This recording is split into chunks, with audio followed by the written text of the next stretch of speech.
Nerbio erradiala mugitzea. Nerbioa irristatzeen bidez mugiaraziko dugu.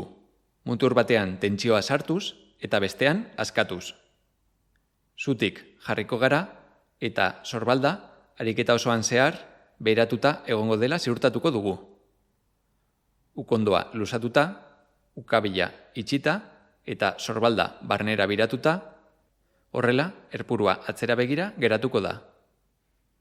Besoarekin, mugimendu hori egiten dugun bitartean, lepoa alde bererantz makurtuko dugu. Hartara, eskuaren eremuan tentsioa handitzea lortuko dugu. Zerbikal eremutik tentsioa askatzen dugun heinean. Mugimenduaren amaierara iritsitakoan, poliki-poliki itzuliko gara. Ukondoa tolestuz eta eskua sorbaldara hurbilduz, eskuan tentsioa kentzeko. Eta lepoa kontrako aldera makurtuko dugu, oraingoan zerbikal eremutik tentsioa handitzeko.